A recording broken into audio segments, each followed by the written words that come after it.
Students, आज हम discuss करेंगे class 9 subject history chapter 1 the French revolution. Students, the French revolution के हम ऑलरेडी पार्ट 4 डिस्कस कर चुके हैं। आज हम हमारा पार्ट 5 स्टार्ट करने जा रहे हैं। अगर अभी तक भी आपने चैनल को सब्सक्राइब नहीं किया है तो पहले चैनल को सब्सक्राइब कर लें और नोटिफिकेशन बेल आइकन को प्रेस करना ना भूलें। आइए स्टार्ट करते हैं। The reign of terror.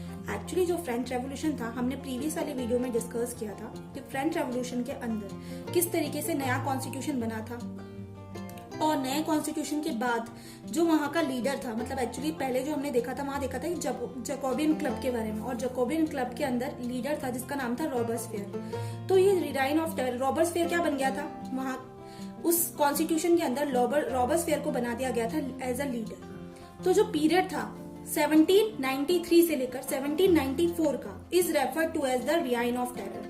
ये जो पीरियड बोला गया है 1793 से लेकर 1794 को, इस पीरियड को बोला गया है reign of terror. As Robespierre followed a policy of severe, control and punishment. यहाँ पर जो लीडर बन गया था जिसका नाम था रॉबर्सफियर, वो उसके अकॉर्डिंग लोगों को चलाता था। तो जो भी पॉलिसीज बनाई जाती थी वो उसी के द्वारा बनाई जाती थी, और ये जैकोबियन क्लब का लीडर था।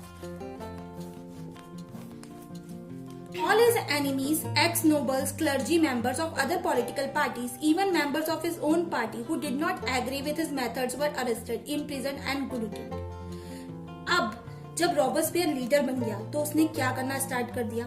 उसने जो भी उसका दुश्मन बनता था, जो पहले एक्स नोबल्स पर्सन हुआ करते थे, क्लर्जी मेंबर्स हुआ करते थे, और जो भी पॉलिटिकल पार्टीज के लीडर्स थे, वरियर्स, अब वो जो मेंबर्स थे, जो भी अगर रॉबर्सफियर की बात नहीं मानते थे तो रॉबर्सफियर उनको क्या करता था, अरेस्ट करवा देता था, उनको इम्प्रिजन करा देता था, जेल के अंदर कैद कर देता था। और इनफैक्ट जो इसकी बात नहीं मानते थे, गुलिटिन का मतलब होता है एक ऐसा हथियार जिसके द्वारा लोगों को मारा जाता है, एक डिवाइस होती है ये, तो उससे वो लोगों को मरवा देता था। Robespierre government issued laws and placing a maximum ceiling on wages and prices. और जब रॉबर्सफियर की गवर्नमेंट रन करी थी तो उस समय हमने बहुत सारे चेंजेस देखे। लोगों के ने प्राइजेस को लेकर और वेजेस के लेकर बहुत सारे इश्यूज उठे। क्या क्या इश्यूज थे वहां पर? Meat and bread were ration, जो मीट और ब्रेड था उसको राशन कर दिया गया। Peasants were forced to transport their grain to the cities and sell it at a price fix by the government. और जितने भी पीसेंट्स हैं उनको फोर्स किया गया कि आप जो अपने क्रॉप्स लगा रहे हो, आप जो अपने क्रॉप्स लगाते हो उसको सिटीज में बेचो, और जो प्राइस है वो गवर्नमेंट फिक्स करेगी। The use of more expensive white flour was forbidden and all the citizens were required to eat the equality bread, a loaf made of whole wheat. और जितने भी एक्सपेंसिव व्हाइट फ्लोर, मतलब जो मैदा होती थी जिससे कि बनता था ब्रेड, तो इनमें क्या हुआ, वो भी चीज उसने हटा दी। उसने इक्वालिटी, चाहे रिच हो, चाहे अमीर हो, चाहे गरीब हो, सबको एक ही तरह का ब्रेड खाना होता था, तो वो चीज उसने लागू कर दी थी वहां पर। Instead of sir and madam, all French and women were addressed as citizen. और पहले वहां पर सर और मैडम बोला जाता था, तो उसने वो रूल भी हटा दिया था कि किसी को आप सर या मैडम नहीं बोलोगे, आपको सीधे जो भी है उनको सिटीजन वर्ड से ही नवाजा जाएगा। Churches were shut down and their buildings converted into offices. Churches बंद हो गए, चर्चेस उसने बंद कर दिए थे वो जब लीडर था तब, और जितनी भी बिल्डिंग्स थी उनको उसने कन्वर्ट कर दिया था ऑफिसेज में। Robespierre pursued his policy so harshly that even his supporters began to demand moderation. और रॉबर्सफियर अपनी पॉलिसीज को इतना ज्यादा हार्डली बिहेव करता था कि उसके जो सपोर्टर्स थे वो भी उससे डिमांड जाने लगे कि अब इसको हटाया जाए। Finally, he was convicted by a court in July 1794, arrested and on the next day sent to the guillotine.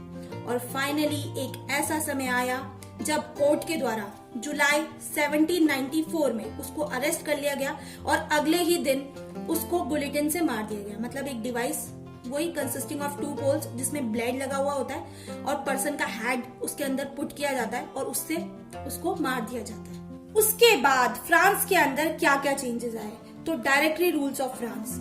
When Jacobean government powers fail down, then comes upper middle class and they get all the powers. अब Jacobian government तो पूरी तरीके से fell down हो गई France के अंदर। अब उसके बाद जो पावर में आए, जितने भी अपर मिडिल क्लास के लोग थे, उन सब ने पावर हासिल कर ली।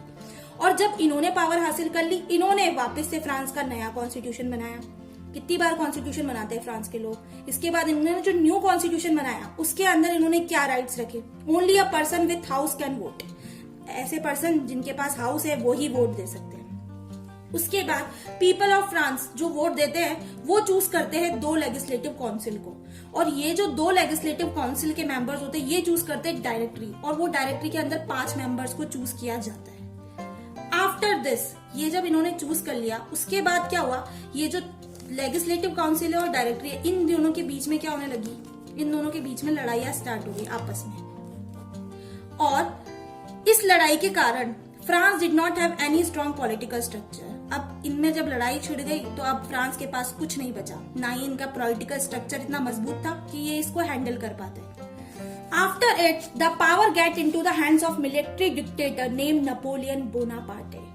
अब उसके बाद जो पावर थी वो किन के हाथों में पहुंच गई, मिलिट्री डिक्टेटर के हाथों में पहुंच गई जिनका नाम था नेपोलियन बोनापार्टे। इन सब चीजों के बीच में एक चीज बहुत अच्छी हुई थी, वो थी फ्रांस के अंदर, फ्रांस ने जो फॉर्म ऑफ गवर्नमेंट था, गवर्नमेंट तो बार बार चेंज होती रहती थी फ्रांस के अंदर, बट जो लोग हैं उनके अंदर जो आइडिया था फ्रीडम का, इक्वालिटी का, फर्टिनिटी का, remains in whole France and European countries which motivate them to take part in political movement। इन लोगों को ये सब चीज मोटिवेट करती थी जिससे कि ये पॉलिटिकल मूवमेंट में हिस्सा लेते थे। सो स्टूडेंट्स, इस वीडियो में हमने इतना ही कवर किया है, इसके आगे हम नेक्स्ट वीडियो में कवर करेंगे। अगर आपको ये वीडियो पसंद आती है तो वीडियो को लाइक करें, शेयर करें, और चैनल पे नए हैं तो चैनल को सब्सक्राइब करना ना भूलें। जल्द मिलते हैं नई वीडियो के साथ। Thank you.